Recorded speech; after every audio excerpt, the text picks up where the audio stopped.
চলে এসেছি নতুন একটা ভিডিও নিয়ে মুভি রিভিউ বস চ্যানেলে। তো গতকাল একটা ট্রেলার লঞ্চ হয়েছে। আমি ওর টিজার রিভিউ রিভিউ করেছিলাম ফণি বাবু ভাইরাল। সুভাশিস কাঞ্চনদা এবং খরাজদার অভিনীত এটা একটি movie, comedy drama movie actually, যেটা হোলির উইকে রিলিজ করছে, মানে হোলির উইকেন্ডে রিলিজ করছে। তো তার ট্রেলারটা বেরিয়েছে। তো ট্রেলার টিজার আমি পার্সোনালি বলেছিলাম যে ট্রেলার টিজার দুটোই সমানই, মানে একই রকম করেছে, ঠিক আছে। অনেক রিপিটটা আছে এবং আলটিমেট স্টোরিটা এটাই যে ও হচ্ছে অনেকবার মরে যাবে, বাট সবাই এক্সপেক্ট করছে মারা যাবে, এবার তার সম্পত্তি ভাগ হবে এবং সম্পত্তি ভাগ হবে, খরাজ হোক, কাঞ্চন হোক বা তার বোন হোক। বাট প্রতিবারই সে বেঁচে ফিরে আসছে, এর জন্য ওরা শ্মশানে সব কিছু, মানে শ্মশানে বসে আছে। কখনো মারা গেছে খবর শুনে সে শ্মশানে বসে আছে একজন, বাট সে মারা যায়নি, আবার সে নট আউট ফিরে এসছে। এবং তারপর সে বিয়ে করেছে একটা কম বয়স্ক মেয়ের সাথে, এবং তারপরে কম বয়স্ক মেয়ের সাথে বিয়ে হয়েছে এবং তার সাথে প্রেম করছে। যখনই প্রেম করছে তো বাকি সবাই বাড়ি জ্বলছে। তার কারণ তাদের মেন কষ্ট হচ্ছে যে তার দাদু বিয়ে করছে, তার নাতিরা এখনও বিয়ে করতে পারছে না। প্রতিবারই কী হচ্ছে, মরার একটা মোমেন্ট, মরতে যাবে এবং আবার ফিরে আসছে, তো বারবার মরছে ফিরছে, বারবার মরছে ফিরছে। তো এই জন্য বাড়ির সবাই খুব অতিষ্ঠ এবং এদিকে তারা সম্পত্তির ভাগও করতে পারছে না। তো লাস্টে হয়তো তারা ডিসিশন নেবে যে সম্পত্তির ভাগ করবে। তখন সুভাষিস মোশওয়ারি বলবে যে আমি বেঁচে থাকতে সম্পত্তির ভাগ করতে দেবো না, অ্যান্ড তারপরে সে হয়তো বাড়ি থেকে বেরিয়ে যাবে এবং তারপরে সিনেমাটা সবাই তাকে খুঁজবে এবং আই থিঙ্ক খুঁজে পাবে কি পাবে না সেটা 6 মাস জানা যাবে।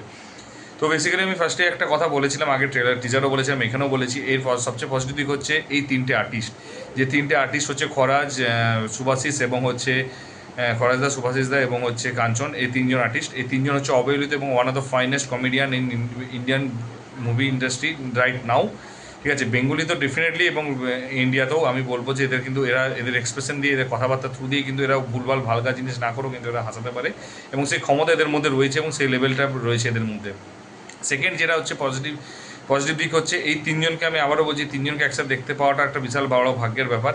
তো এই তিনজনকে যদি তুমি দেখতে পাচ্ছ, মানে this is a lucky, you are the lucky person. এবং এরা যতদিন সিনেমা জগতে থাকবে এবং যতদিন সিনেমা করবে ততদিনই তুমি খুশিতে থাকবে এবং ততদিনই তোমার ভালো লাগবে এবং এদেরকে মিস করবে তুমি ডেফিনেটলি, ঠিক আছে, যখন এরা সিনেমা করা বন্ধ করে দেবে। তো এরকম গোল্ডেন অপরচুনিটি। এবার ডেফিনেটলি 3 নম্বর হচ্ছে সুভাষিসকে এই অবস্থায় দেখা যায়নি, ওকে ব্লেজার পরিয়ে রোমান্টিক ডিনারে, বা ওরা কৃষ্ণ সাজে যে ঘোরা, সেই জিনিসগুলো এদেরকে দেখতে পাওয়া যায় না। সেই আবতারকে দেখতে পাওয়াটা বিশাল বড় লাকি। এবং এবং এটা না যে একদমই কম স্কেলে বানিয়েছে এবং এটা একটু খরচাও করেছে, এটা না যে খরচা করেনি, এটা কিন্তু খরচাও করেছে তার সাথে। এবং তারপরে 4 নম্বরটা হচ্ছে এই মুভির যেটা সবচেয়ে ভালো দিক লেগেছে আমার এই মুভিটার, সেটা হচ্ছে যে মিউজিকটা কিন্তু খুব ভালো লেগেছে এবং একটু হালকা কমেডি, হালকা ড্রামা, হালকা কীর্তন টাইপের ব্যাপার রয়েছে, মিক্সিং ভাইবস রয়েছে। এবং 5 নম্বরটা হচ্ছে যে প্রত্যেকটা ডায়লগ এবং যতটুকু out and out comedy cinema হবে, ডেফিনেটলি স্টোরি খুব একটা স্ট্রং থাকবে না, লিনিয়ার থাকবে এবং একটা লাস্টে সোশ্যাল মেসেজ, একটা ডেফিনেটলি ভালো একটা ইউনিক এবং ইমোশনাল একটা মেসেজ দেবে ফর শিওর, এটুকু বলতে পারি। এবার খারাপ দিকটা হচ্ছে যে আমার মনে হচ্ছে যখন সিনেমা এরা দুজন করছে, এটা বলো প্রমোশন কিন্তু সেই লেভেলে দেখতে পাচ্ছি না। প্রমোশনটা আরও বেশি হওয়া দরকার, আরও হার্ডকোর হওয়া দরকার, আরও বেটার হওয়া দরকার, কারণ এটা একটা out and out commercial mass commercial comedy movie. তো এখানে আমার মনে হয় একটু মানে ওটা পোর্শনটা আমার মনে হচ্ছে মিসিং আছে, যেটা থাকলে বেটার লাগতো আমার মনে হয়। এবং দ্বিতীয়ত হচ্ছে এটাতে একটু অনেকটা মনে হচ্ছে কিছুটা কীর্তনের ব্যাপারটা রয়েছে, যেখানে একটু আরেকটু কমেডি মিউজিকটা একটু বেটার করতে পারতো। বিজিএম ইজ নট আউট, মানে নট অ্যান এক্সপেক্টেড রয়েছে, মানে আরও এক্সপেকটেশন হাই ছিল। যেহেতু এই তিনজন, আমি জানি এরা তিনজন কাঁপিয়ে দেবে।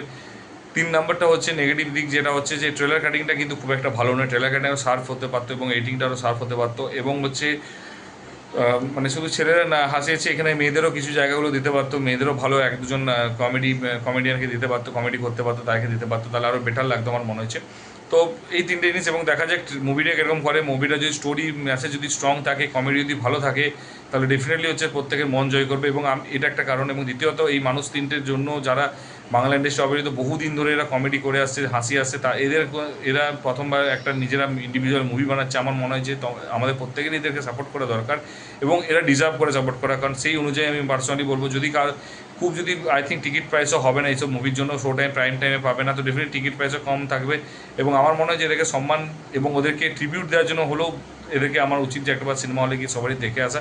এবং যথেষ্ট ভালো লেগেছে এবং ট্রেলারটা ভালো লাগবে এবং করাজ আছে, যেখানে তিনজন আছে, হাসাবে। এটুকু বলতে একটা স্টোরি না থাকলেও তোমার পেট ফেটে যাবে হাসতে হাসতে এবং কিছু একটা সোশ্যাল মেসেজ দেবে। এবং তোমরা যদি অলরেডি ট্রেলারটা দেখে থাকো তো অবশ্যই বলো কেমন লেগেছে ট্রেলারটা। আমার যেগুলো পজিটিভ লেগেছে বা আমার সাথে একমত হলে অবশ্যই কিন্তু কমেন্ট বক্সে কমেন্ট করে জানিও কিন্তু। আর যদি দেখতে যাওয়ার জন্য, এবং যদি তোমার মনে হয় যে দেখতে যাওয়ার জন্য কতটা এক্সাইটেড এবং এদেরকে সেটা একটু অবশ্যই জানি। আর যদি ভিডিওটা ভালো লেগে থাকে তাহলে বন্ধুদের মধ্যে শেয়ার করে দিও এবং লাইক কমেন্ট করো। আর যদি চ্যানেলে নতুন হতো একটু সাবস্ক্রাইব করে দিও। দেখা হচ্ছে পরের ভিডিওতে। ভালো থেকো, take care, tata, bye by.